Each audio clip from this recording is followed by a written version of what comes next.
चतुर रामलिंगम का कॉल है कि आज अगर अली बाबा आसमान की बुलंदियों को छू रहा है तो उसका श्रेय सिर्फ एक इंसान को जाता है, श्रेय जैकमा सहस्त्रबुद्धि। अस्सलामु अलैकुम friends, welcome to sparkle info. दोस्तों, अमेरिका की बड़ी कंपनीज अमेज़न और फेसबुक का इंटरनेट पर होने के बावजूद इंटरनेट की दुनिया का असल बादशाह इनसे हजारों मील दूर चाइना में वाक़या है। दुनिया इसे अली बाबा के नाम से जानती है और इस बात पर किसी को शुबा नहीं कि इंटरनेट की दुनिया में ई कॉमर्स का बादशाह अली बाबा है। इसकी 3 बुनियादी ई कॉमर्स वेबसाइट्स ताओबाओ, टीमाल और alibaba.com रोजाना लाखों लोगों को मशगूल करती हैं। लेकिन इस कंपनी की शुरुआत कैसे हुई और कैसे यह तारीखी लिहाज से रिकॉर्ड तोड़ने वाली तजारती कंपनी बन गई, आज की इस वीडियो में हम लोग अली बाबा की हिस्ट्री और सक्सेस स्टोरी पर बात करेंगे। वीडियो का आगाज करने से पहले मैं आपसे एक बात कहना चाहूंगा कि जैकमा ने एक दफा कहा था कि जब उन्होंने अली बाबा की शुरुआत की तो उस वक्त इंटरनेट पर कंपटीशन बहुत ही कम था। अगर इस वीडियो में आप लोगों को यह बात सीखने को मिली कि जहां कंपटीशन कम होता है वहां कामयाबी आसानी से मिल जाती है, तो अगली किसी वीडियो में आप लोगों को यह भी पता लग सकता है कि आजकल किस जगह पे कंपटीशन कम है। तो इसीलिए हमारा चैनल जरूर सब्सक्राइब कर लें। खैर, वीडियो शुरू करते हैं। तकनीकी तौर पर अली बाबा की बुनियाद दिसंबर 1999 में एक स्कूल में पढ़ने वाले टीचर जैकमा ने रखी थी। इस वक्त जैकमा ने एक 18 लोगों के ग्रुप की सरबराही भी की थी, जिसका इब्तदाई मकसद होलसेल इंटरनेट मार्केट की ताकत का फायदा उठाना था। इस वक्त इन्वेस्टर्स ने जैकमा के नजरिए को नाकाम करार दिया। उनका मानना था कि ऐसा हरगिज मुमकिन नहीं कि जैकमा इंटरनेट के जरिए चाइना के 730 मिलियन लोगों को मार्केट में ला सके।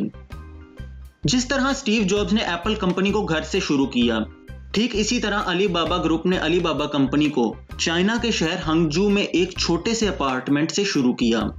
जैकमा ने अपना कैरियर गोल एक इंग्लिश टीचर का सेट किया था, क्योंकि चाइना में इंग्लिश सीखने वालों की तादाद बढ़ती हुई नजर आ रही थी। जैकमा ने इंग्लिश सिखाने का काम शुरू भी कर लिया, लेकिन यह काम ज्यादा देर तक चल ना सका। उन्होंने अपने कारोबारी कैरियर में तब्दीली की और चाइना में KFC में मैनेजर की हैसियत से रिजेक्ट होने के बाद वो अपने ड्रीम स्कूल हार्वर्ड यूनिवर्सिटी में दाखिला लेने के इरादे से अमेरिका चले गए। यहां पर जैकमा ने अपनी जिंदगी में पहली बार इंटरनेट का इस्तेमाल किया और इस तरह उन्हें इंटरनेट पर चाइनीज ई कॉमर्स की कंपनीज की कमी महसूस हुई। जैकमा ने एक ई कॉमर्स वेबसाइट शुरू की जिसे इन्वेस्टर से काफी इन्वेस्टमेंट भी मिली। इसी दौरान जैकमा ने एक और कंपनी भी शुरू कर ली जिसे उसने चाइना पेजेस का नाम दिया। जल्दी जैकमा को इससे प्रॉफिट भी मिलना शुरू हो गया और 3 साल के मुख्तसर से अरसे में इस कंपनी की कीमत $1 मिलियन से भी ज्यादा हो गई। चाइना पेजेस के साथ साथ जैकमा ने एक नया आइडिया सोचा था जो कि खास चाइना के लिए business to business e commerce का था। इस आइडिया को लेकर वो कई इन्वेस्टर्स के पास गया।